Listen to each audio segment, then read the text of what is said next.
Going good. Fuck the stream, dude, but let's go. Aliens on the border. The Army Air Forces has announced that a flying disc has been found. Faster than light, spaceship of the future. By direction of the President of the United States, stay in your home. Is it human or inhuman? Earthly or unearthly? Born in that swirling inferno of radioactive dust, there is no word to describe them. We may be witnesses to a biblical prophecy come true. Why is it that we usually ignore the fourth dimension? Is this the human race of the future? Aliens on the border. Hello, everybody. What's poppin'? What's going on? Another episode of Aliens on the Border. We are doing episode 104. Four, right? Four. Did I put four? Yeah, four. Four. 104 with the boy. Franny filling in for Roger. What's up, bro? What's happening? I was going to do a whole thing like I am not your host, Roger Ramirez, but you stole that from me. I'm sorry. It's Franny again. How's it going? I'm sorry. Who are you? You're not. I'm not Roger Ramirez. Not, right? I am Francisco Are you sure? Flores. I'm pretty sure. Okay. I think. Francisco Flores, Franny, Franny, the comedy sausage. the comedy sausage. There you guys have it. And he's filling in for Roger today. With us, we got the boy, Lara. What's going on? How you doing, man? It's good to be here. A.K.A. rawdaboi. A.K.A. rawdaboi. That's your Instagram handle, right? Yeah, I mean, because I'm like, I put out my rap stuff as Lara, but when I do produce, I'm always credited as rawdaboi. So Okay. So you rap and produce. Oh yeah. Fuck yeah. I make a good chunk of like the stuff that I make.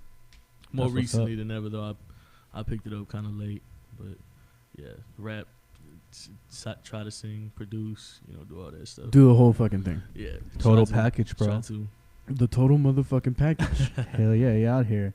Now, there was a little bit of shit talking initially on the messages. I mean, I don't know if you were trying to talk shit or not, but I read that in the middle of the night, like, what the fuck? Why are you coming at me like this, bro?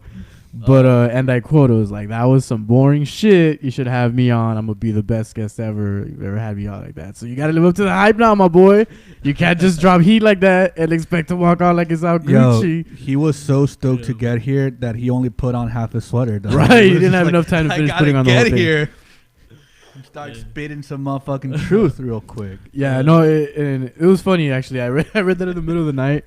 With my boys, and I was like, "Oh shit, I don't know." And like, I was like, "He's probably not trying to be aggressive, but it's coming off that way." But anyways, I had shit, man.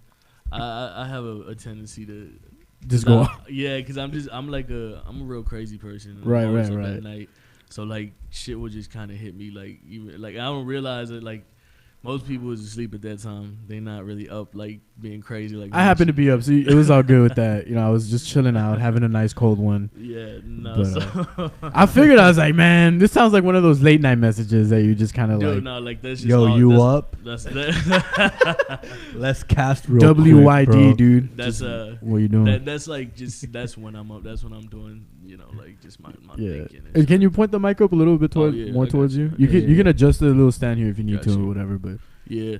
Nah, I've been told before that I can be a little abrasive. It's all good, man. I appreciate the enthusiasm, right? Yeah. And I mean, it's more than anything. It sounded to me like you're a fan of the show, right? Yeah, so I appreciate that. Yeah, I like the fact that someone in Laredo was like actually doing it. I heard of like a few other podcasts, but like the one that was always kind of popped on. People was talking about people doing it from Laredo was this one. And then when I started checking it out, I was like, oh, shit, okay. Like, these guys, like, they actually can talk. It's interesting. It's like, it's not just interesting because, like, you from the city. It's interesting because it's just, like, different. Cool, man. Thanks, bro. I fuck with that. I appreciate that. But anyways, dude, like, as I'm sure you know, you've seen, like, a lot of the different things. But I kind of wanted to just start by talking about your music and, like, what... How did you even get into music in the first place, man? That's where I want to start. Shit, man. Like, I was kind of, like, born into that shit. Like, my brother was a musician. Oh, word? Yeah, my brother, he's a drummer. I had two older brothers, and they were just so deep in the music. So, like, literally when I was born, like, it was just naturally there. Like, my earliest memories is, like, my brother, like, just being on the drum set and, like, trying to learn it. And then, I don't know, all of a sudden, real young, I started making music. I started recording stuff and, you know, rapping and trying to produce like at around like 13. That was like the first time I actually tried to do it. And it was just something like just literally just naturally happened. Like it was like growing up, I had like no other thought to do anything else other than just doing music. At first, you know, I didn't necessarily think I'd end up as like a rapper, but this shit just kind of happened that way. Yeah. So like you said, your brother was like a drummer. Was he like in a punk band or like some like hard rock shit? Yeah, That's like what you started with. It was like death metal type shit. Oh, They was both. yeah. They were both metalheads. Like that's what's up. Yeah, they was both metalheads. So that's the type of music I grew up on. And then are you still into that a little bit? You still? Nah, not at Not all. at all. Honestly, God, I don't listen to anything other than like rap. I don't reggaeton and like dancehall. Like those are like the three. Like I still dive into the rock shit. Like I'm a big Johnny Cash fan. I'm a big, well, that's not rock, but like, you know, I'm a big, two random bands that I really do fuck with. And this is super random, but Coed and Cambria and the Mars Volta. Those are two Dude, bands. that's what's up. There are some good bands to Those- get into. yeah, You're only if you're gonna listen gonna- to two bands. Yeah, exactly. That's it. Like if you're gonna fuck with anything, fuck with that. Yeah, dude. no, the That's Mars fucking Volta, dope. them dudes is geniuses, man. For shit. real, there's Yeah. some of the biggest influences I had for sure. Just being super stoned as fuck back in high school, like tripping the fuck out to the Mars Volta, man. But see, I was a little kid when I was into this shit. It was just trippy as fuck to me to see these dudes doing this shit. And the music, I mean, it still lives up to this day. For real, dude. Honestly, dude, controversial opinion. I don't have the fucking attention span to listen to a full Mars Volta song. That's just it, man. You gotta Like, you know, I fuck with it. It sounds dope, but halfway through, I'm fucking lost. Like, I prefer their older band at the drive-in. Oh yeah, the driving is good. As That fuck, was my too. shit. When I try to listen to the Mars Volta, I need a map. Yeah, Like, that's true. where are we right now? Is this the bridge? Is this the chorus? Is this bridge 2A? I don't even know. Oh, it's another song already? What the fuck? I thought we were listening to the same Yeah, thing. no, it's exhausting hearing one of Yeah, those it is. It But, fucking is, dude. It was my favorite thing to do. Like back when I was heavy with the smoke, like we would you know, smoke out new people every now and then. And Right. one of the things that I would do to fuck with them is like we'd be driving around in the car, and all of a sudden I would just throw something on like from the Mars Volta and like without telling anyone, and they would watch just be them in the lose their back. Yeah, they were fucking just like, mind. what, That's like bro? that's like Fuck. spiking someone's drink. Or Yeah, something.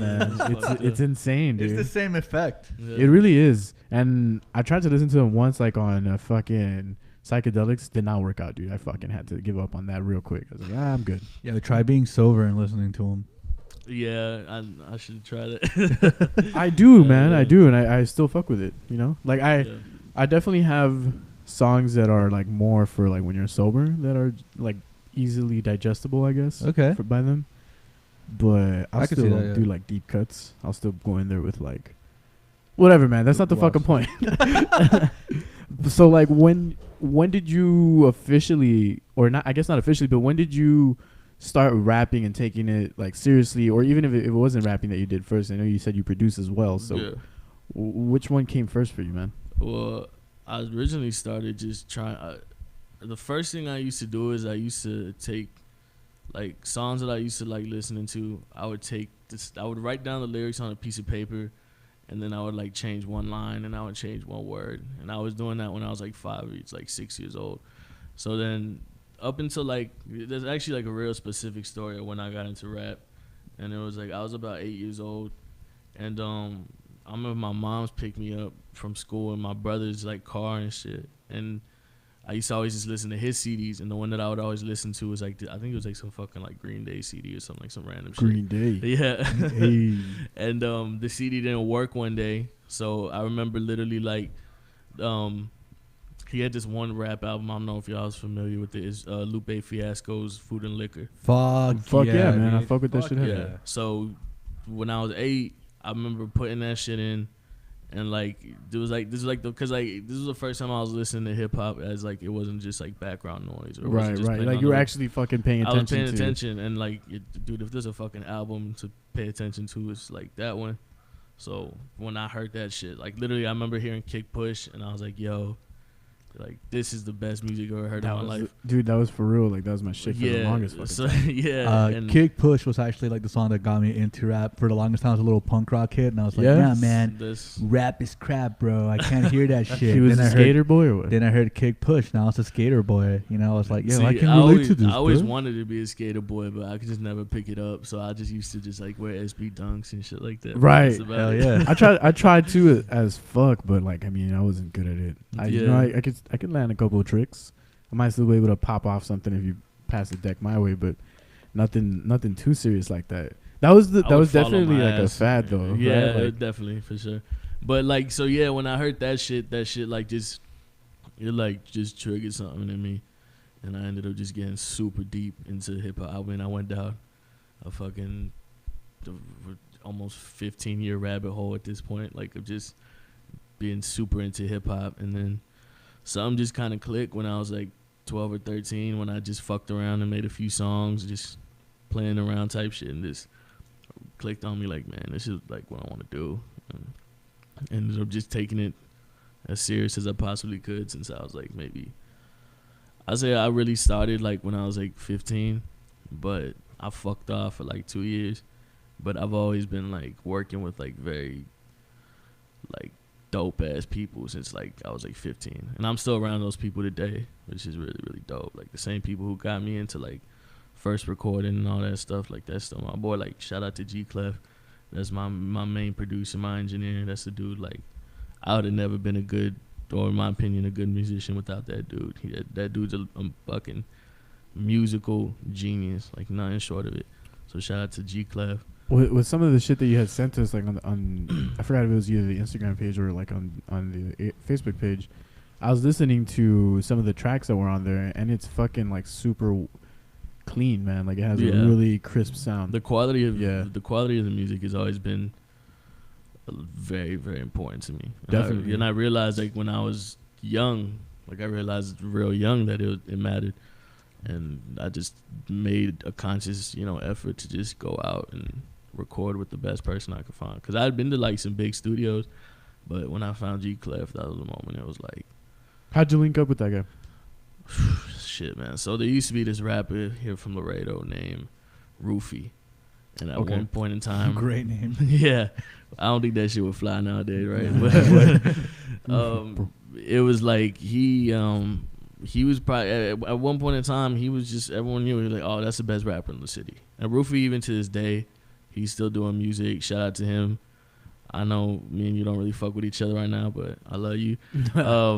It's like he squashed the beat on the border, dude. Yeah, for real. Yeah, but he was one of the first. He was the dude when I was a teenager and got his album and heard it. I didn't realize that people from Laredo could do this shit, like could actually sound dope, because I'd been like shown some other shit, and it was just like, man, that's cool. But at a young age, I had an eye for or an ear for what was good music.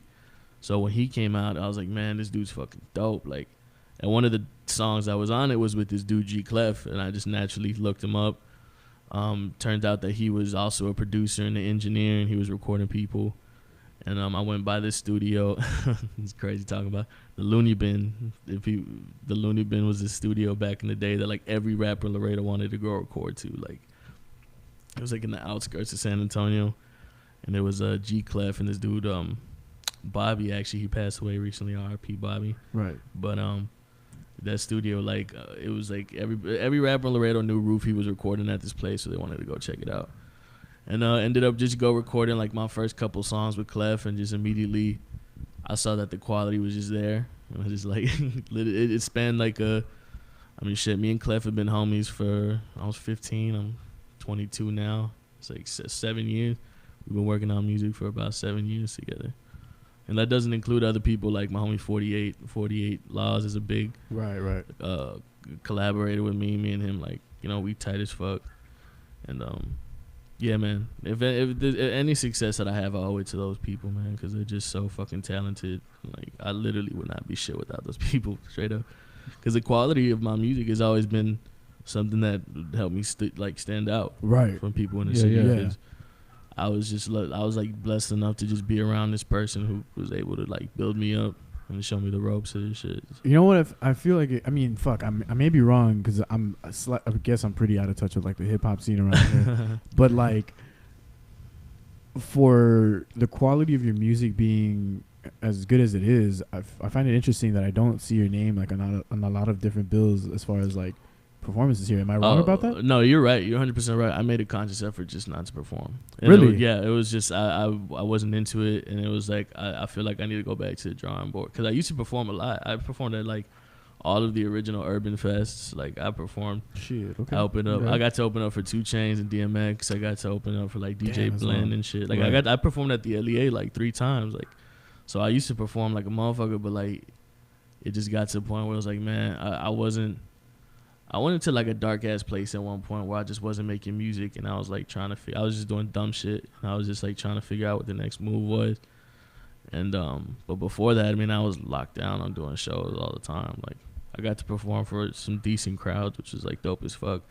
But I mean, what's crazy is that I recently literally just made the switch.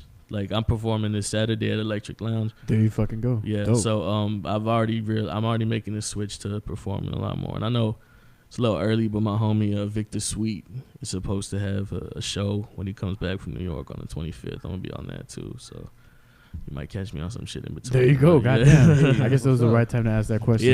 Yeah, because I had seen so many flyers from now and then, and like since we last like went back and forth on messages, I was like, fuck, haven't seen your name like on anything. Yeah. Outside of like obviously your music and shit, but like.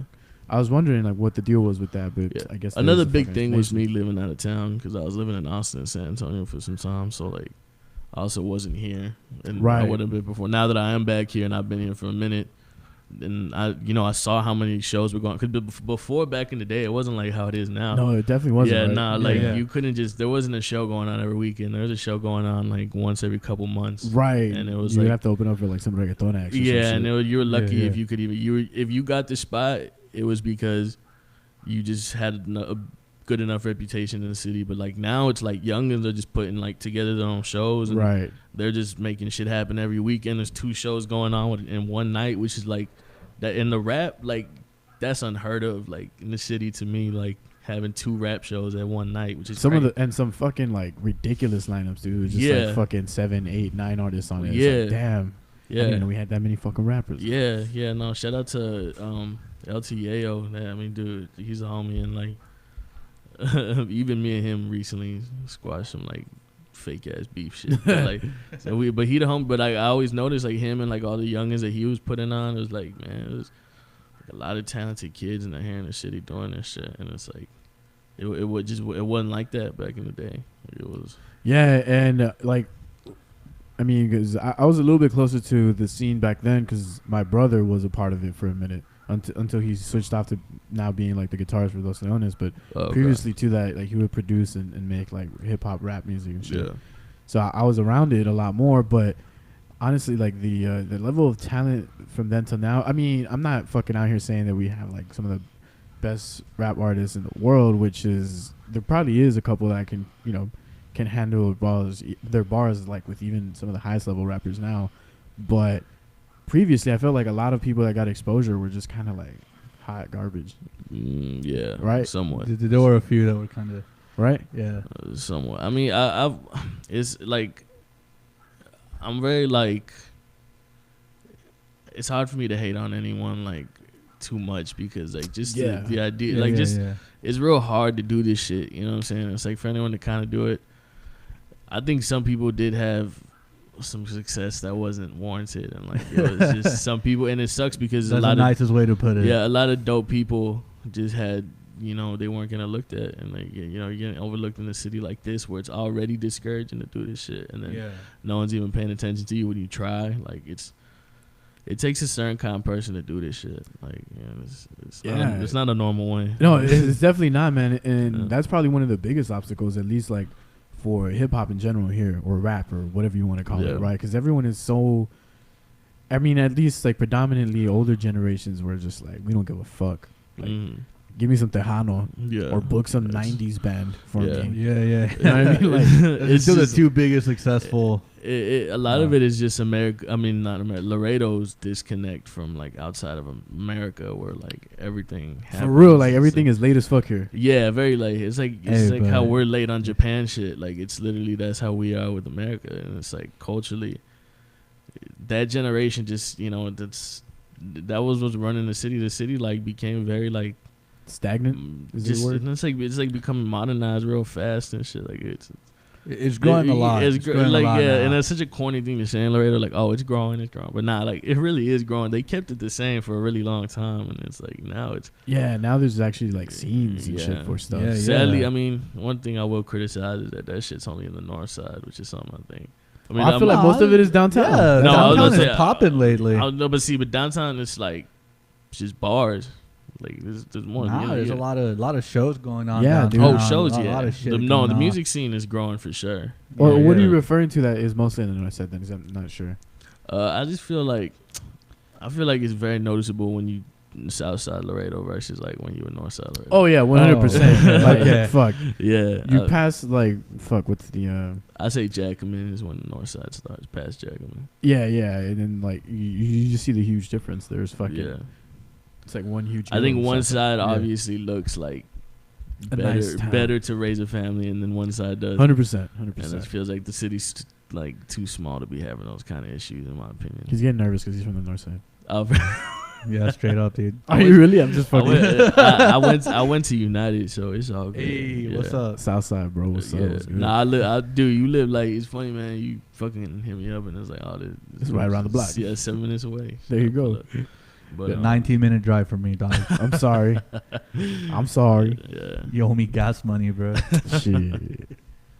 I'll give you $1, bro. Nah, but we struggling out here. But yeah, I mean, back to the whole thing, like, it's just like the fact that there's 2 rap shows going on in one night in the lineup, and you're right though. Laredo has some like talented motherfuckers, like really talented, and now like everyone has an opportunity to like shine more than ever. Because back then, like, there's so many people in Laredo who are recording people. Like, man. Before it was a bitch to find a studio that was actually like decent. People were just like, fuck it, I'm gonna do it myself. Yeah, and even then it was like, now you can find people who are doing it themselves who are good like at a high level. Yeah, good at it, you know. And it's like this shit just wasn't available back, because I just remember rapping. Like I said, I started rapping here in Laredo seriously when I was 15. And like that 7 years ago is like feels. That was 2012. Yeah, it doesn't feel that long ago, but it was like a whole different world. Like there was no one doing podcasts. I mean, maybe there was, but there was no one who was consistent with it. Like there was. I think like J-Ram had a podcast at that point, but it was about like wrestling. Okay. Some pussy shit. I'm all about it, bro. Yeah, but it really feels like there's like a little renaissance going on in Laredo. Word, dude. Yeah, definitely. That's the sentiment that's been shared amongst a lot of people that I've spoken to. Which is good. It's fun, man. I mean, honestly, I've had the most fun here in Laredo than I ever did living here before. You know, just because I feel like there's more shit to do. Right. That's for sure. I was thinking we're throwing around the idea when I had Lex on. I don't know if you know Lex Hurd. Yeah, that's the home. I started out with him too. Shout out to shit. Lex. Okay, word. Yeah. But we were talking some shit, and I was actually super high on that episode, so it was shitty. We have to redo that. Holla at me, Lex. But we were talking about like starting like a cipher and shit. Cause I saw the one that the Yayo had put out, and then previous to that, it was just like the 2 Dope one from fucking like 6 years ago, 5 years ago, some shit. But you know, like I want to like have like some Sway in the Morning, like 5 Fingers of Death, like some type of shit. You know what I mean? I think that's something that a lot of people would be excited for. For real, like, come written with bars. And I'm like on the type of hip hop that I grew up in is that I am like really into hip hop. It's hard to grab my attention with like, you know, I'm fucking snobby when it comes to my music taste, so whatever. I'll talk shit. Yeah. Right? But that's cool. No, I hate the fact that people don't debate in hip hop anymore. That's such like a. I heard a debate earlier this morning. Who do you think is a better rap artist right now, Wayne or Pusha T? Pusha. But I mean, Pusha, no question. Yeah, like right now.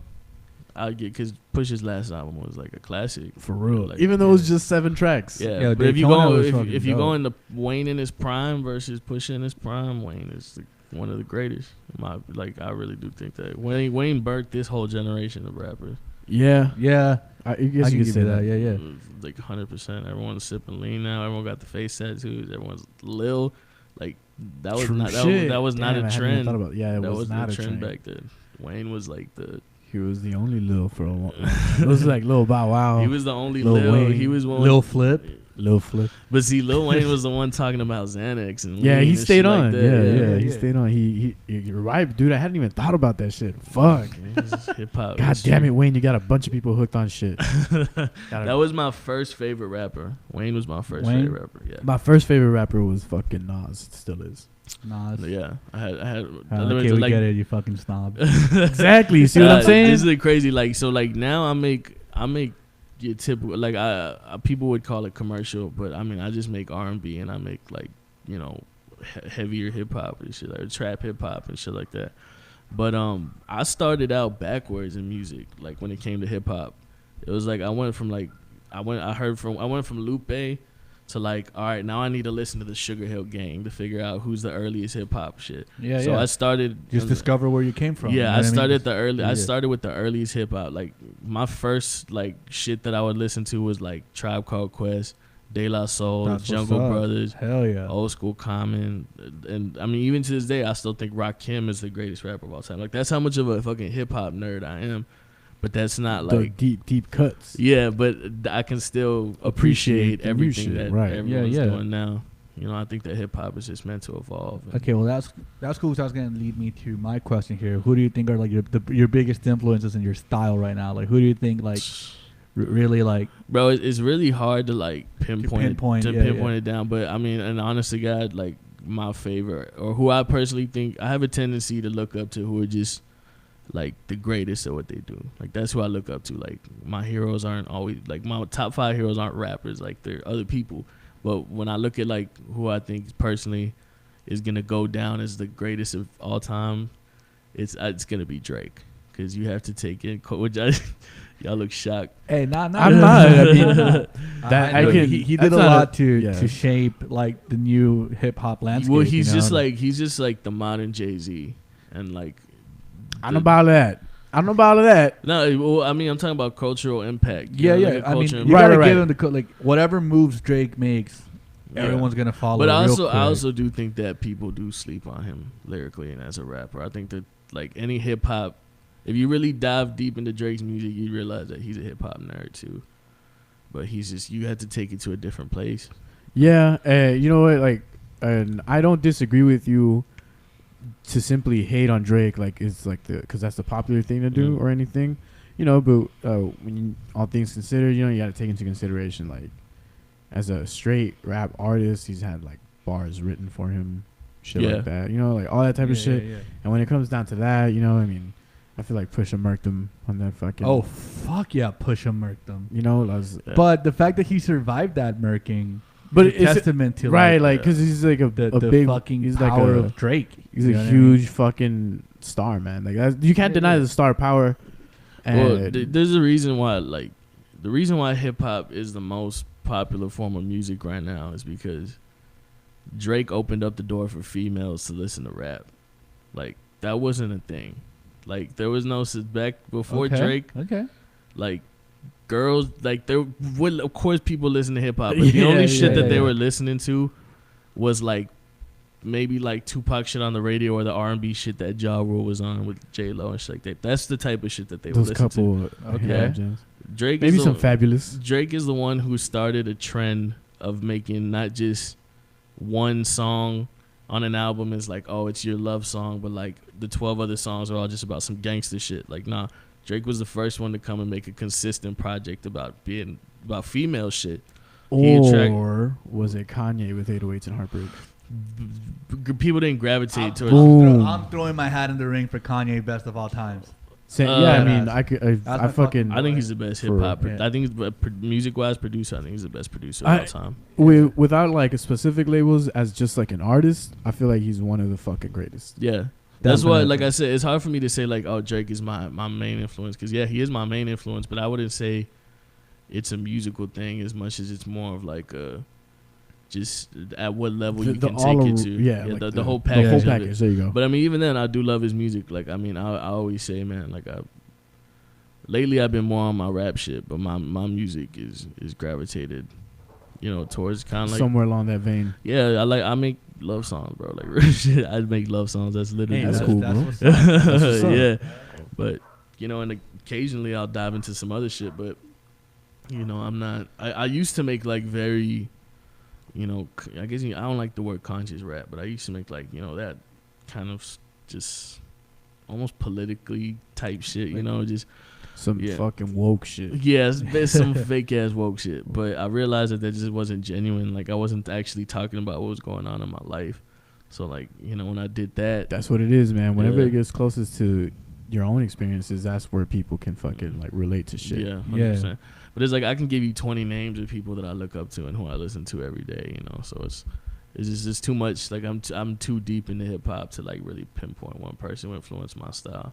I'm just influenced by hip hop, R&B, dance hall, reggaeton. Like I'm trying to do different shit. Like I've done hip hop my whole life, but now I'm focusing more than anything on the hip hop shit or not the hip hop, the R&B shit, and the more like I'm trying to like kind of help bridge a gap between American culture and like Latino culture, like Caribbean music and shit like dance hall and stuff like that. So I've been doing a lot more like that. A little bit more of that type of flavor. Yeah, some fucking, because that's honestly like, at first, like, I can tell you, man, like when you do rap for a long time, everyone who I know who's, deep into hip hop and has made a career off of hip hop and was successful, like the one thing that you see is like at first it starts off like super like selfish and like cynical, like you feel like you have something to prove, and the music's just about you what you want. And I feel like the longer that you make music and you go deeper and deeper into it, you start taking into consideration what other people want to hear. So like what gave me the same kind of satisfaction when I first started isn't what gives it to me now. Like now I literally just want to make music that chicks can dance to, like real shit. And before, like I wanted to talk about the world and life and crazy third eye shit, but it's just women are the tastemakers. Yeah. What I ended up realizing is that the best feeling in the world is just seeing people enjoy themselves. Yeah, you seeing your music resonate with people when they're in a positive state. Like it's something about that. Yeah, definitely. I can feel that. Same thing like with me being a comedian. You know what I mean? Like I used to want to write the shit that was like cool to me. It was like, oh, I'm a smart comedian. I'm super deep and shit. Let's talk about emotion. Witty. Let's be vulnerable right now. But it's like it's better to just make y'all laugh. Yeah, like you can't forget the goal. Like and if that's what you want to do, overall goal. Yeah, if that's what you want to do, you gotta make sure you put like the because I'm a big comedy fan. Oh too. Fuck yeah! I got a show tomorrow, dude. I've been meaning to check out Laredo's stand-up. Oh, dude, tomorrow is gonna be a crazy ass showcase. So yeah, there's the host is from here, Aaron Suarez. You're the feed track. Nah, I'm a guest spot. I'm a guest spot. Then I'm doing 5 minutes. Then I'm a dip. You got a 5 minute set. Yeah. Peralta is also doing 5. I think. No, he's doing 10. He's doing 10. Doing 10. I thought he's doing like 10. God I guess. bless him. So it's shout out Robert Peralta. 3 Laredo comics, 2 and then 2 San Antonio comics. Oh, they're heavy hitters. I'm fucking hyped up because they've been hyping them up for me. That's so I'm like, I'm down to go see it, man. I've been wanting to check out. Like I said, 3 of my biggest heroes is fucking Bernie Mac, Patrice O'Neal, and Bernie Mac, dude. Like those dude, like I look up to those dudes as like men, like not even just like that's what I'm saying. Like it's random people who influence me. It's just people like that. Like I love comedians and comedy. Like I follow that shit pretty closely too. That's fucking dope, dude. Yeah. Well, how do you feel about like? I'm gonna take a hard left turn here. How do you feel about like the Illuminati in hip hop? Did you ever go down that fucking rabbit hole? Every 12-year-old did, man. Like, dude, for real. Like, that was me all day, every day. I mean, like, what? How do I feel about it? Yeah, I don't know. Are you mad? it was more of a joke question than like, anything. Are you still waiting? Like, when are they gonna hit me up, dude? Like, I mean, this shit's fun to read. I mean, yeah, the shit ain't real, but it's fun to read. Yeah, I don't know, man. How many rappers referenced it, dude? I watch the videos, dude. We do it on purpose. Oh, shit. That's why we do it. That's like, some insight. Because maybe that's what the Illuminati wants you to say, Here's bro. the heavy one, dude. How many rap artists' family members died before they blew up, and then they blew up? Boom, son. Yeah, that's wild. That's fucking wild. I mean, that's a little wild, or is that a coincidence? Because like every fucking big name, like that shit. Nah, that shit probably real. I don't know. Right, that's what I'm saying. Whatever. I don't know. It could be, but I mean, I don't know. There was a point in time where that it was actually kind of hilarious. Oh yeah, how serious people took that shit. Right, like, right. They're like scared of that shit. Them shit was creepy as hell when I was a kid. Dude, there were creepy ass videos. They had like creepy ass music in them. Yeah. They mentioned Satan all the time. You just be scared as fuck. Like, fuck, dude, Satan. I don't want to fuck with that. Dude, I remember I had like this weird fucking sociology teacher my sophomore year in high school. They had a Masonic ring. No, and she was just like, watch these videos, and they were just like about how the Illuminati controls the music industry. Nice. It was a 10-part series, and I watched the whole thing. Was it fucking like John Todd or something? I forgot what the fuck it was, but it was like, oh, Those here's videos all the were- hidden messages inside all of this, bro. Jay-Z's fucking Rockefeller shit, bro. It's the eye. It's like the all-seeing eye, third eye, dude. It's a diamond. And then they just It's a like just diamond kept in the fucking. sky. They just kept like highlighting all the lyrics, like, oh, look at fucking Tupac, Don Illuminati, and all that shit. Because it's bro. cool to do, like, because that rappers have kind of already caught the wind of like how interesting it's. Illuminati has literally become like such a deep part of the culture, like a parody of itself at this point. Like, yeah. So rappers will just reference it because it's fun to reference, but like, But isn't it fun to believe though? fuck yeah, that's why we still do it. Some satanic rituals. Well, I mean, I don't want to get into that. Anyways, Dude, I'm pretty sure Beyonce look as young as she does because she's done some satanic shit. she just bathes in virgin blood every night. Yeah, Now, one I'm of more the sure. things that was weird though, this is not even so much about hip hop as it was just about. I think it was like Lady Gaga and shit and other people. But anyway, so Let go. there's a video about like this weird Masonic like chair ritual. I don't know if you've seen that. No. But anyways, so they literally show like it's a video being recorded inside a Masonic lodge, and there's like a lady that's dancing for all the gentlemen. Nice. And then I'm about it so far. right. And so she's dancing like Don't on a fuck chair and yourself for me. shit. She's dancing like on a chair and shit. Uh-huh. And then they're like, all right, now look at this choreography that Beyonce did. And it was like the exact same thing. And I was like, who would record this secret thing inside of like a Masonic lodge? Yeah, and post it. You're not like supposed to take cameras in there or anything, right? No. Like, I know a supposed to be, couple of like, people that are private as fuck. Freemasons. Do you know anyone that are Freemasons? My homie's grandpa was, and he had like that little. My homie used to have that little necklace, huh? Damn, The that's little cool. shit. And I was like, you're weird. And he was super into all that shit. They have too. like dope ass symbols. I'm not gonna lie.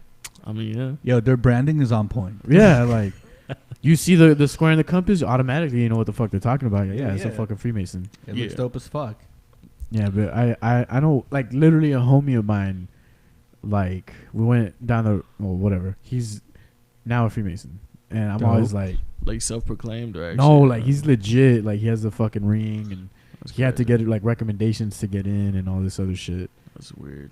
I know, and I'm like, bro, tell me your fucking secrets, man. And he'll just like laugh. It's like, how many aliens have you met already, bro? Nah, see, this is why people join shit like that, because they didn't want people to like think they know some shit when they don't know But I some want to shit. know some shit. Like, would you join if somebody approaches like, hey man, you down to join?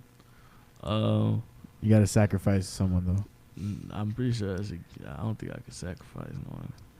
That would suck. Sacrifice your life. I'd be playing good characters and shit like Skyrim and Fallout, so I can't be doing this. Do you ever do like Dude, horrible same. I decisions always, on purpose, like on Skyrim? bro, I can't. I always tell myself I'm gonna be a complete dickhead And because you I do. have complete control, dude. I stop at the red lights on Grand Theft Auto, dude. Shut Like, No, I'm you don't, about dude. No, I don't. Fuck you. But I feel the same way though. Like I do that. I've done that shit for like 5 minutes just out of boredom, like trying follow the fucking traffic laws. Like, nah, I'm good, bro. Dude, it's hard. It's hard to stick to. It is, man, because you accelerate so fast. Yeah. Like you just lightly tap the shit and you're fucking going 90. I'm riding some fucking ass sports car and I forget which button I have to click to fucking honk a horn so that I'm just shooting people. That's not what I wanted to do. I was just trying to honk, lady. I'm sorry. Just wanted to let you know the light was green. I'm sorry. Go. Sorry, your fucking face is gone. R.I.P. I'm a Mason now. I don't know, man. It just there's a lot of weird shit out there. That's all I have to say. Oh yeah, for sure. Yeah. See, that's the problem is I just like I can't let myself get too deep into that shit because I be thinking way too much. So right, dude. Yeah. I'll be trying to stay ignorant. But when some shit comes to like the light, it's kind of hard to ignore, like the whole Jeffrey Epstein shit. I think that's like conspiracy theorists like gold mine right there. That shit. But the fucking crazy part is that it's not really a conspiracy anymore because it's real. No, it's just weird. That shit. I heard about that shit. My homie put me on that story. He was like, "Look at this shit." I was like, "I don't give a fuck," but that's crazy, right? And I don't know, man. It just lends itself to that theory, bro. Fucking. No, you know which story's wild, and it might make a little more sense in the context of this episode. Go for it. R. Kelly peeing on kids. Or no, they legit like that's they already, definitely in my context. Yeah, they brought charges to him like legit. Like he was charged with child pornography. Oh yeah, yeah. He fucking straight up peed on like 14-year-olds. Yeah, but like we were cool with it for a really long time. Though. Yeah, they're like, okay, man. We all let it happen because Bump and Grind was such a Ignition. fucking remix to Ignition. Probably like added years to his career, dude. Dude, like, talk about long. You can still be at a party right now and somebody throw that track on and you're gonna fucking. Yeah, no, R. Kelly, it sucks, man. Nah, I'm gonna pretend that I don't fuck with that song. And somebody plays, I'm gonna be like, no, bro, that shit. We don't fuck with this anymore. What if they threw on that one song? I'll be alone in the car and I'll be bumping that shit. But hard. out in public though, you can't do that shit no more. That's probably worse. What about that? What about that one song that he has with Snoop Dogg? That's a fucking banger. One? That's that shit. Oh fuck yeah, that's a fucking banger. That's a banger. R. Kelly, like, he's a legend, man. It sucks. It really does suck. But I mean, it's like Michael Jackson too. Like a lot of people can't stop listening to Michael Jackson because it's just like. I'm guilty of that. I was listening to that a couple days ago. I'm guilty of that. I listened to Michael. I think that people need to like learn how to like separate the artist from the like shit that they do. Cause it's like my whole take on it, and it was funny because like I got into it. I didn't really get into it but I kind of got into it. I was at my girlfriend's family's place, and they started talking about it, and like this is literally my position though. Like I mean I don't know if he's guilty or not.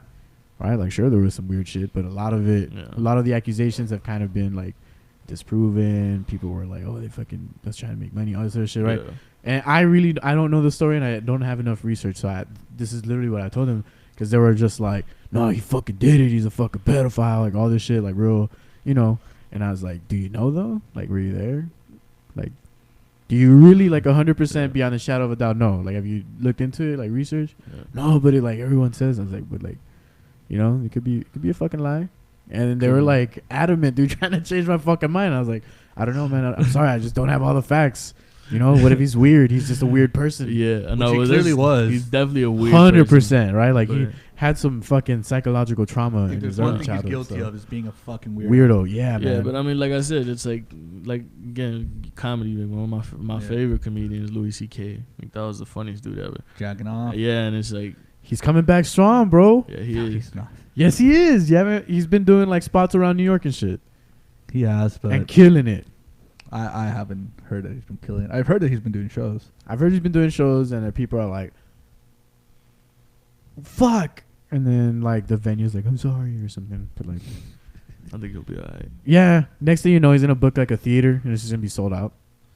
Yeah, probably. I mean, I'm just being a hater. Did you hate on Louis pre-cum? I mean pre-masturbation stories? I did, actually. Not that I don't think he's funny, but I guess I heard the wrong clips because everybody's like, he's such a fucking... You're one of those hipsters that was just like, fuck that guy. I mean, yeah.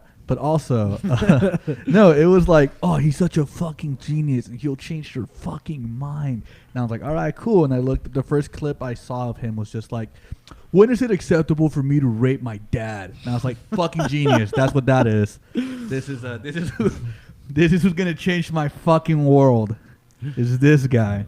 And ever since then, I was like, he's not that hot. I was a little bit like on the fence whether or not I thought he was like a lyrical genius or not. But I mean, he was funny. He was funny. I'm not gonna take that away from him, but I'm gonna say this. I don't think I watched enough to lean too much any one way, whether like for or against. Definitely. Nah, he was always just a comedian. I mean, him and like shit. Who else makes me laugh as much as Louis? I mean, Patrice O'Neal. That guy. I've gone down the rabbit hole just listening to him like talk on different like old radio shows. Oh no, shit. that's my, like I said, I live my life like Patrice. Like I literally live my life like he's watching me 24/7. So like, just the ghost of Patrice O'Neal, just judging me on every decision you're about to make. Like every bitch move I'm about to make, right? He just guides it straight up. When you're writing WWPD, like, dude, what would Patrice do? Yeah, dude. That'd be a really good fucking race to have. Nah, but I think that dude is a genius, man. I guess I really do. It was funny as fuck, dude. I heard. Yeah, for real. I've literally listened to him just destroy and tear apart like people on the news, go off on like. You know, it's crazy. Like what the thing about podcasts is like it made me realize that there's like some comedians that are a lot funnier than their act, and like on a podcast. Yeah, on a podcast. Point in or like for an example, Brian Callen. Yeah, for sure, 100%. It's funny. Yeah, the podcast I only really listen to is like this really random one he got with it's not around anymore, but it was called the 10-minute podcast. Fuck oh yeah, bro. Oh yeah, I listened to him. With Will Sasso, Will Sasso and Chris D'Elia. Bro, I literally just listen to reruns of that shit all day long. I never get tired of that shit. I feel like Chris D'Elia is also in the same category. Yeah. I think so too. No, you didn't go with us to the Austin trip, right? Y'all caught his act or what? No, we were just listening to him on the way to right, but like his actual stand up or his podcast? I've listened to his actual stand up, Chris D'Elia. No, I'm talking about fuck. The one where the 10-minute podcast. We were listening to 10-minute okay. podcast the whole drive up. It was fucking dope. Yeah. Yeah, I fucking love that shit. Yeah, Will Sasso was fucking hilarious. Yeah, he is. He's just fucking good, especially whenever he's on the Fatter and the Kid. But yeah, like I 100% I know exactly what you're saying. Joe Rogan's one of those people, I feel. Or even not even so much that he's funnier in his podcast, but I just would rather listen to his podcast than his stand up. Yeah, I don't know. I saw his stand up. Live? Yeah. What'd you think? Is it better live? It's better live. I think everything's Definitely. better live That's when true. it comes to comedy, honestly. I think being in a room with people who just put an energy up in the air like makes it easier to laugh than if you were just at home. Yeah. Maybe. Yeah, but I I've can see actually that. never been to a real stand-up show. I think the last one I went to was like George Lopez when he used to come to the radio and shit. Tomorrow, bro. I feel what was the yeah, like besides like some of the showcases here, the only like real quote unquote stand up show that I went to was actually for Brendan Schaub. And he was in Austin like maybe a year ago. It was actually almost. him doing. Yeah. It was interesting. I saw. I thought it was funny, but like, and I think what he did was like the material from his special. He's just working it out. Probably. He did like 45 minutes, I think, 30, 45, somewhere on there. That's crazy. Yeah, I'm a big fan of him too. I fuck with him. But they're all interesting people. Honestly. Yeah, right. It's just like you're a fighter. You're interesting. I'm sorry. I want to listen to you talk. I don't know about your stand up just yet. I mean, that shit hard, bro. Yeah, it's not easy at all. Yeah, that's what's crazy. I've tried it. It's hard as fuck. Like, you tried it? Yeah. What happened? I don't know. You tell me. You're in the audience. He does all right. You're not trying to do it like balls deep. Yeah, pretty. Now I am kind of. Okay. I'm in it. I'm in it to win it. I usually go to their open mic. Him and Rogers. They have one on Thursday. We run an open mic every Thursday. Yeah, at Cultura Beer Garden. The mic drop tomorrow. And so I've been getting some spots up there, man, and like it's, like I have some shit that I can go to where I know that people are gonna laugh. Yeah. But I don't want to just stay with that. You know what I mean? Like I'm trying to get in some more shit. Yeah. Cause I have like maybe one or two solid bits that will for sure get a laugh.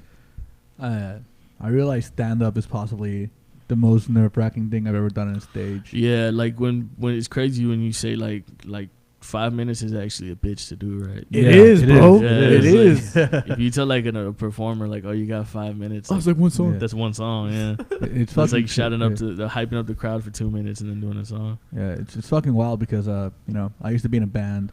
Yeah. And I've done theater. Really? Yeah. What band were you in? Quest, Texas. We weren't shit. Y'all weren't shit? Nah. What'd you play? Our bass player lived in San Antonio, so you were the singer. I was. I fucking knew it, dude. Frontman Franny, bro.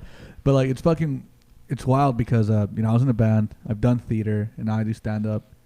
And stand up is the only time I realized that like I'm by myself. So if I suck, it's on me. You know what I mean? Right. In a band, if we suck, I'm like, yo, that dude was out of time or whatever. If I'm gonna play, I'm like, yo, this guy fucking sucks.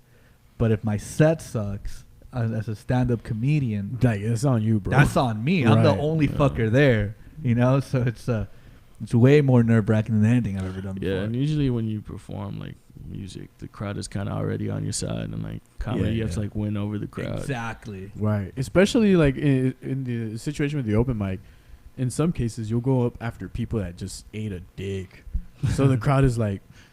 Yeah, they already not feeling the show. Yeah. Bringing him back after somebody just eats it, it's the scariest but most satisfying feeling. Yeah, but luckily you and Roger do such a good job at hosting that usually you're able to, you know, stoke the flame a little bit whenever the person that sucks. Would you ever do stand up, bro? I don't think I'm built for that shit. I don't think I could do it. Like I've fuck around a lot, and like I'm probably like the most like least serious person in the studio when I'm in the studio, but that shit to me is like crazy, honestly. Like that's why I admire people who do it, because it's like it's so fucking wild. Like the idea of coming up with 60 minutes of just hilarious ass shit, and it's dope though, because I mean that's what I enjoy. Like that's what I enjoy watching. But I mean, yeah, I don't think I could do that shit. I'm at 20 minutes. You have a 20. You have a solid 20. I've done a solid 20. When? I didn't get to catch that, right? Nah, you didn't. Was it out of town? No, I was here. Roger was the only guy that went. So, big ups to Roger. Big ups. He was on his phone, but whatever. Performing hip hop is real easy. Like that shit is like having like the idea of like, oh, I need to play an instrument while you performing. That shit sound hard. But like just grabbing a mic and rapping, that shit's fucking easy. Have you ever thought about incorporating like a live band? Oh yeah, 100%. I have a band that I work with. Shout out Jay, shout out Rob. I see y'all.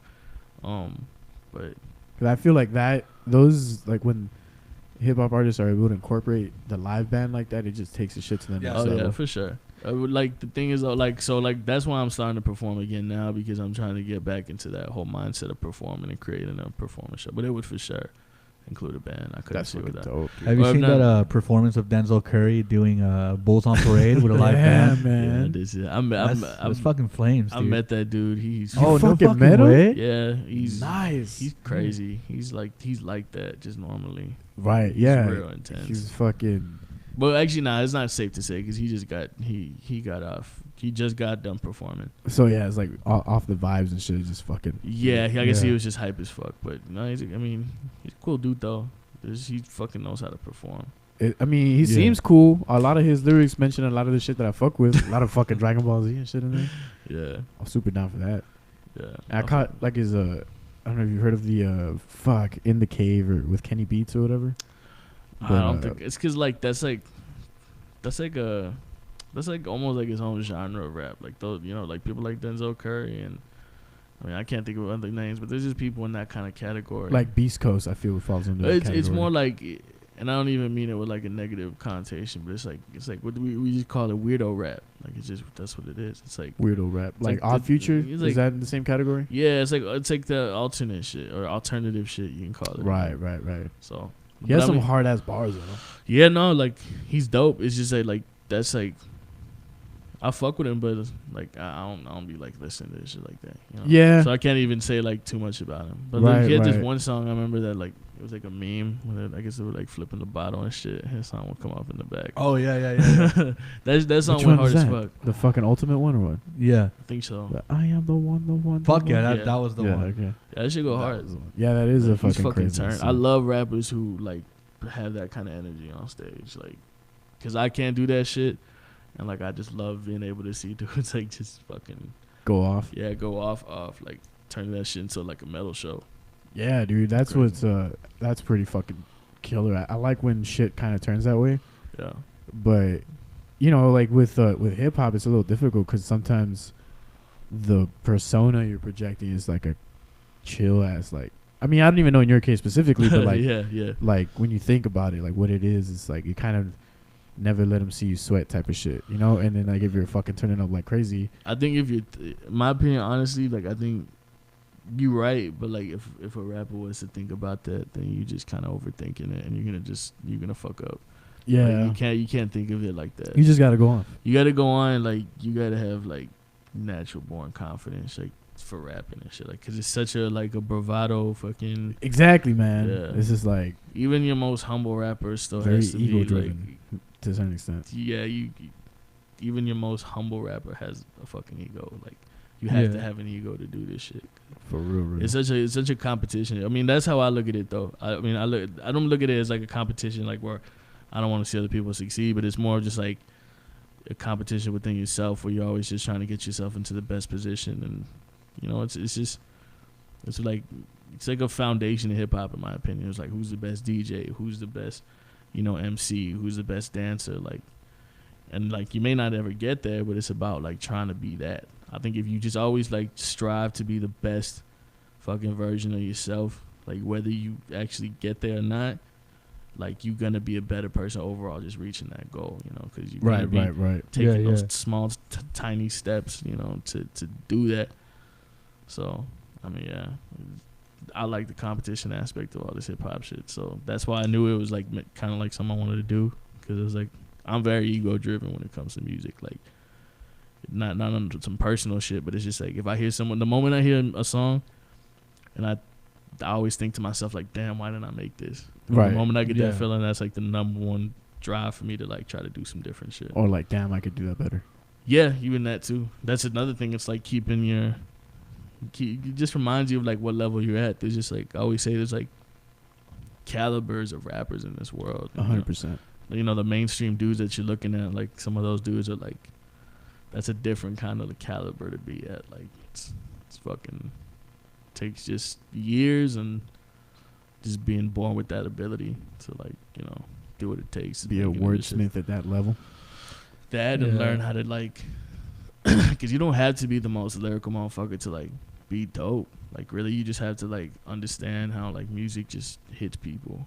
If you can read that, if you can read that shit, like that'll also get you really, really far. I mean, that's why people switch up their music. I mean, that's why I switched up my music, because I just saw what people enjoyed, and that like as an effect just made me enjoy it more and want to do shit like that. Because I feel like I used to make very boring music, like straight up just boring. Like I wasn't taking into consideration, does this shit actually sound good? It was like I was just trying to rap and like be as wordy and rhymey as I could. And when I made the transition to like being more melodic based, that's when I realized like people actually took on, a female started taking onto it and like jamming my shit. And it's like, damn, when you have girls jamming rap songs. Yeah, man. If girls are playing your shit, you're doing something right. Yeah. And it's, you know, I don't know if that's sexist to say, but yeah, that's how it is. Nah. I don't think that's sexist. No. Or if it is, they ain't gonna say shit because it's like, yeah, we have some power, big motherfucker.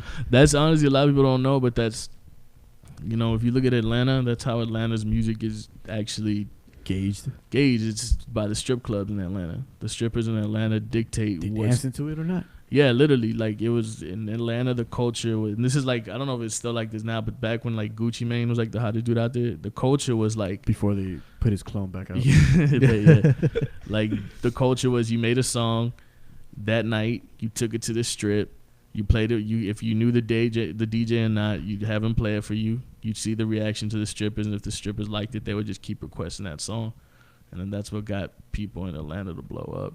So for the longest time, it was the strippers of Atlanta that dictated the. So have you ever taken any of your tracks to like Exoticas or something like that? See they get popping? Nah. Yo, bro, let's fucking make this shit happen nah. here, cuz. That shit actually, it was crazy. Like my homie, shout out to my homie Blues. I remember he played some shit at a strip club. He played a song that I produced at a strip club, and yeah, seeing like they were sending me videos of like the reactions. It was just a crazy feeling, bro.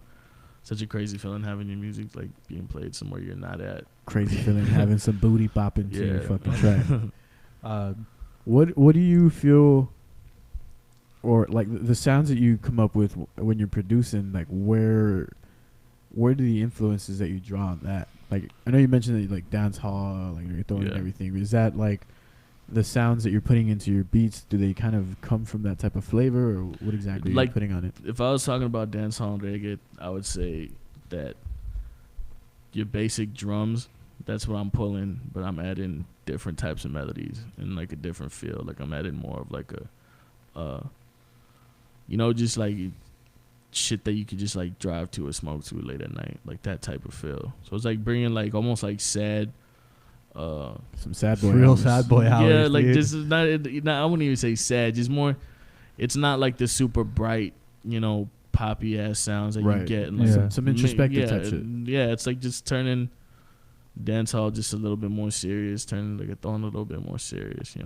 I just think it's a very very specific way of doing it. But it's basically like the way I see it is I'm just mixing R&B and dancehall. I'm mixing R&B and reggaeton when I try to make music. And so if you, let's say if you were like a rapper on the come up, and you were trying to find one of your beats, what would you type into YouTube? Oh, you can't. Old Town Road. You gotta follow me on Instagram and Old Town Road type beat.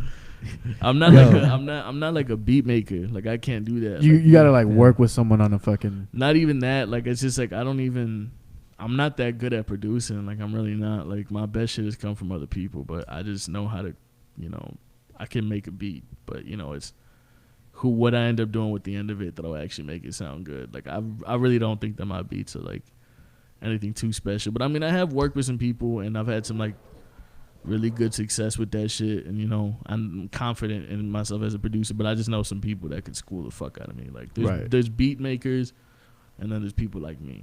Beat makers are like robots and shit like that. They'll just be like 5-minute beat. Here you go. Yeah, like I'm not at that level. But I mean, I trying to get to the point where I could do that, of course. But I mean, I've been rapping way longer than I'm producing. So it wasn't until very recently that I actually started rapping over my own beats. Like before, it was just me making them, leaving them there in the computer and shit. And then finally, I made one that I felt like was good enough to rap on. And that was like when the milestones of producing started happening for me.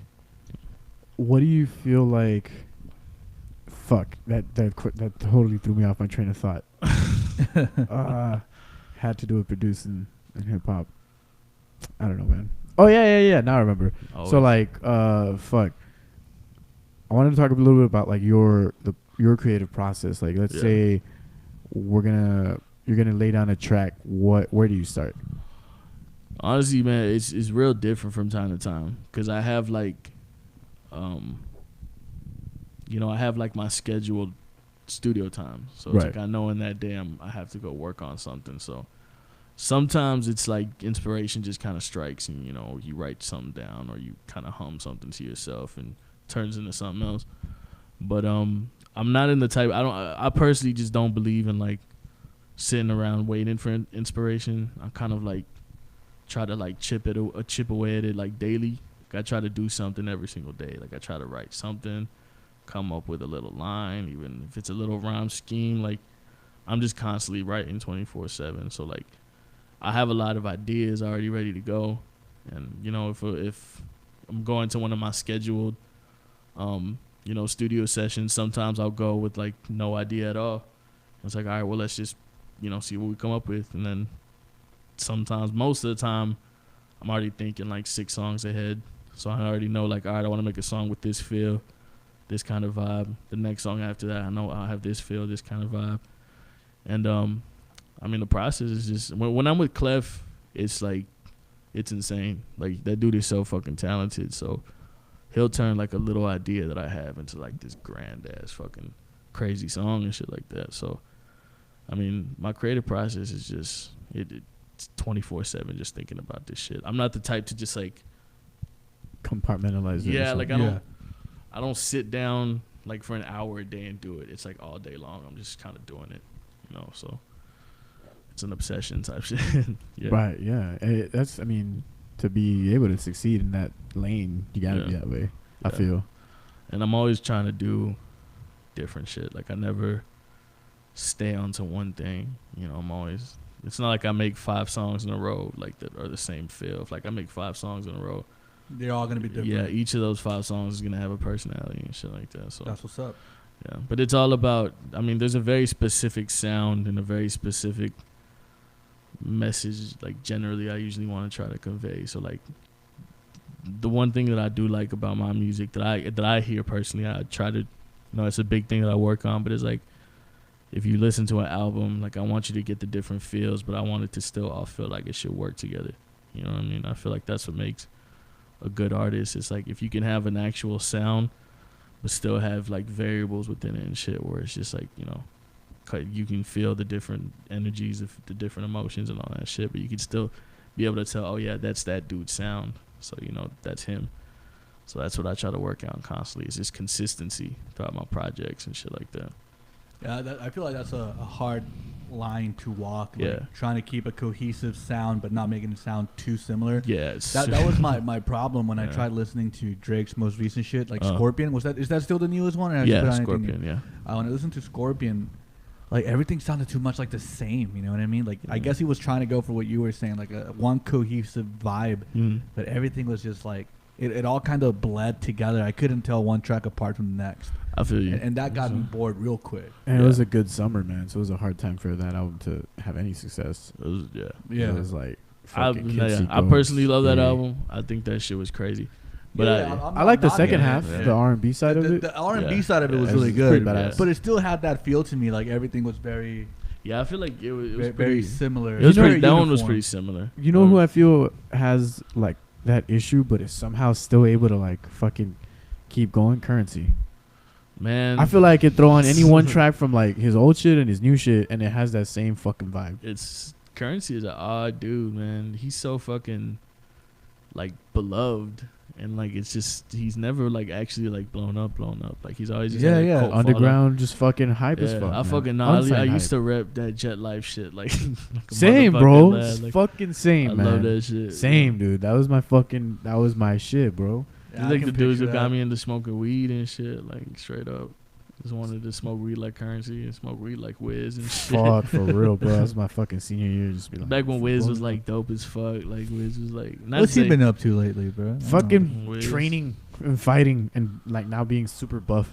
Yeah. Oh shit. Yeah. Damn. He always just be dropping random shit, but I mean. Yeah, like he'll drop some hot tracks. Like they're badass, but it's not the same. It's not, man. There's a time where Wiz was like really taken seriously. Like oh shit, this dude's like one of the best. I feel like it was like right before Rolling Papers dropped, like all the mixtapes. Well, yeah, that Cushion OJ album or that mixtape, that shit's just like the fucking timeless. Cabin Fever one. That was fucking legit. That was crazy. And then after Rolling Papers, I feel like before what's the one where he's wearing the crazy Beetlejuice pants? You know what I'm talking about, right? Yeah, it's like it's like OF and C, some shit like Only that. Nigga in First Class. There you go. Yeah, there you go. That's ONIFC. There you go. Like the lead up to that with the fucking Taylor Alder Dice, all of that was a fucking badass mixtape too. Yeah, I really fuck with that one. But I don't know. I feel like with Wiz, a lot of his mixtapes just are better than his albums. Yeah, that's a big problem. I don't like the whole terminology of mixtapes versus albums, because it's like I don't get what you're trying to do. You're trying to make one project seem bigger than the other, when it's like the quality of music's gonna. There's, like you said, there's mixtapes that are better than albums. So why? I feel like people attach the word album to kind of just make it bigger than it is. But I mean, maybe, I don't know, it might be a label thing that I don't know. The way I understood it is, mixtapes is kind of like, I'm fucking around here, have it for free. An album is something you're gonna sell. But see, mixtapes, it's not for free anymore, because people will drop a mixtape and it's on Apple Music and Spotify. So they still had to clear. Back in the day, the whole point of like mixtapes was avoiding having to clear samples, but still put out music. Yeah. So it's like now you have to clear a sample if it's gonna be on Apple Music. So people are putting money into mixtapes that almost they would put into an album. But I mean, I do understand the concept of like making a project of like fuck around songs, but I'd rather just say like, fuck it, I got 10 albums and I have 3 albums and 7 mixtapes. Yeah. It's like I put like I never understood the terminology of that shit. I think it's just some like label shit, some politicking shit that people are trying to do. But for real. But you said, I mean, there's some mixtapes out there that are legendary. I just wanted to play this fucking one track because it's like ever since I heard it the first time, I just want to play like the intro of it. Like it's a beat that just stays in my fucking head. The view from fucking Verde Terrace. The view is nice from up here. Oh, okay. I remember this shit. And like that fucking feel, like all of his fucking jams are like that. Yeah. All of them have that like cool, just laid back. And and that's great. Yeah. Currency actually changed, like made something click in me at a very young age too. He was like, they asked him, I was like, if you had any advice to up and coming rappers, what would be the most important thing? And he was like, avoid samples, make all your own original shit. And then he's like, because they'll come, like, you can have one song and all the money you made up on that album, they can take it away from you off of that, just that one song, shit like that. That shit made me really switch up. That's what made me stop using YouTube beats. And I was like, this is where I need to actually start making original music. Like 100%. Yeah, like 100%. Like not just be sampling and shit like that, because it gives you the power to be able to sell your music. I like how I feel like both him and Wiz, the whole, aside from just the music, it's kind of like a whole brand thing. It was like a movement. Yeah, like a whole fucking lifestyle. Like, I said that shit made me smoke. That's why I started smoking weed. I just wanted to be like Wiz. I started smoking weed before that, and like I wouldn't listen to Wiz. Again, I would listen to like the Mars Volta and shit like that. Yeah. And then I stumbled upon, I think, like Burn After Rolling or something like that. Yeah. And then I was like, wow, now I'm getting high to this shit.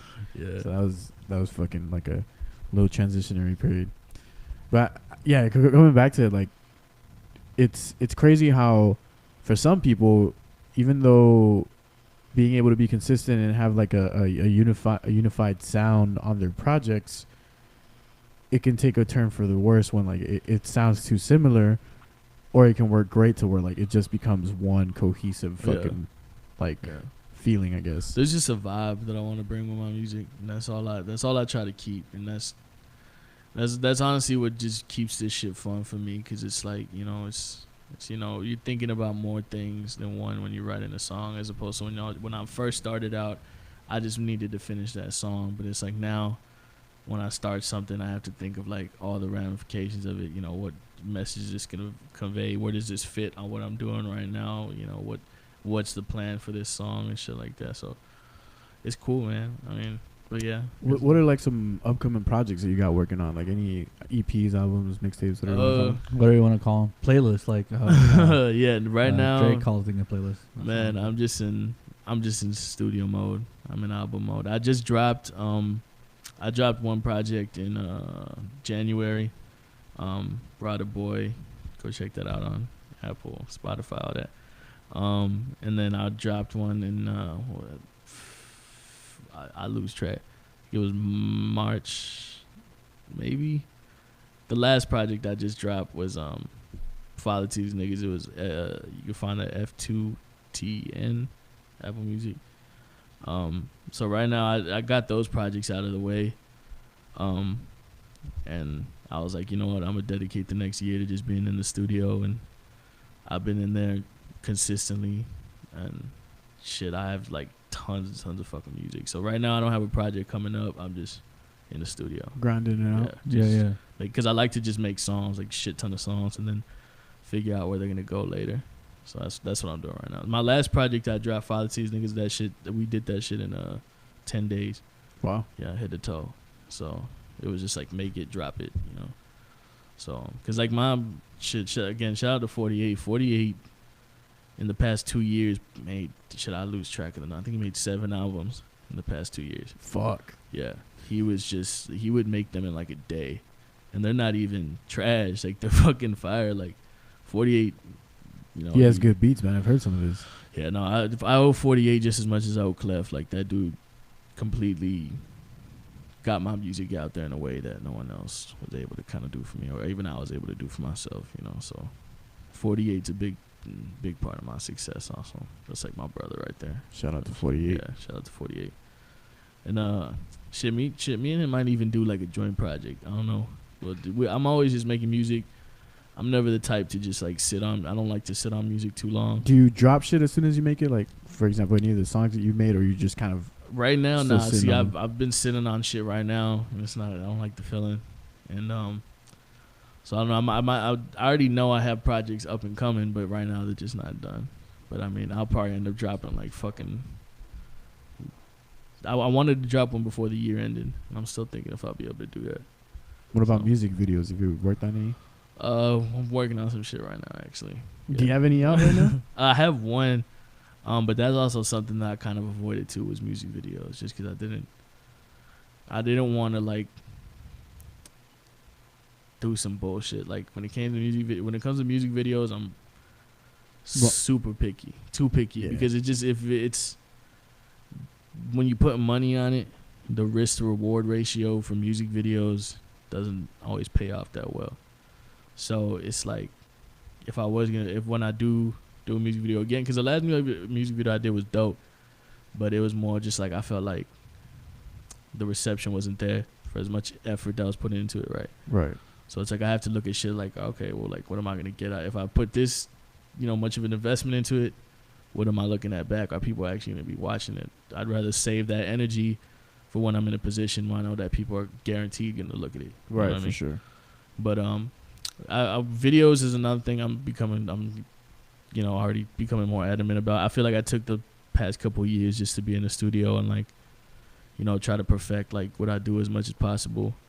And now I'm kind of out of my little cocoon. I'm trying to perform and kind of take this. Really, I'm trying to see how people react to the songs that I'm making right now. So that's really why I wanted to start performing again and just, see what's hitting, see what's not hitting. Come up with a set that I can be like real, comfortable with, shit like that. Fuck yeah, man, that's for sure. Well, I hate to wrap up so soon, good, but you good? I gotta wrap it up right here, my guy. No problem, man. It's been a pleasure having you on, man. Nah, I appreciate y'all having me on, man. For sure. It was fun, man. Yo, hold up. We didn't ask the question we've been asking the past couple episodes. Which one was it? Best local wing spot. Oh, shit. That's real true. Quick before we wrap up. Wait. Just to clarify, because I feel like we didn't clarify it on the last one. Wings, when we say local wings, like just wing restaurants that are in Laredo. Doesn't have to be like specifically locally owned. Like as long as they're here, yeah. They count. Like you can say Wingstop, you can fucking say like one of those chains. But best restaurant or just best wing? Best wings. Best wings. My crib, nigga. That's it. For you fuck with wings like that? Yeah. You're gonna have to make me something, bro. Yeah. I'm gonna cook. Other than music, I cook. Real shit. Yeah. God damn it, we didn't hit the right answer questions. Well, fuck it. We'll do another one. We'll talk about food. Yeah, for sure, man. I'm down for all that shit. Appreciate y'all having me, man. For sure, man. So you're performing this Saturday at Electric Lounge? Catch me at Electric Lounge this Saturday. I'll be going on, I believe, 12:30, 1 o'clock. Might differ, but I'll be there. So just pull up to Electric Lounge. They got an open bar. She's going to be dope. And then the 25th. Yeah, 25th. That's not official, but you'll hear something from Victor soon. You'll hear about an ESB. Keep your eyes peeled. Yeah, keep your eyes peeled for ESB welcome party, and I'll be promoting that shit. Follow me on Instagram at rawdaboi, soundcloud.com/rawdaboi. Look me up on iTunes, Apple Music, Spotify. You can find me at Lara. Yeah, go peep that shit. I appreciate y'all. I need to pay some bills, so check that shit out. Support, my people. Support. Franny, you got a set tomorrow, right? Yeah, I do. I got a set at the Lav Laredo Comedy House at the House of Whiskey, and I'm hosting the second half of the mic drop. Because we always as Cultura Beer Garden, because we always grinding. Yes, sir. Good thing you actually plugged it. I was gonna say happy hour, like a dumbass. Nah, so House of Whiskey, Lav Laredo Whiskey Comedy House. Yeah, gonna be dope. All right. I'll drop one of your tracks on the audio version. I'm gonna put out this. So just whichever one you want me to put out there, or if you want me to choose, I'll do that too. But whatever. Yeah, you go ahead and choose, man. All right. Well, peace, everyone that's tuned in. Thank y'all so much. We'll catch you on the next one, players. Yeah.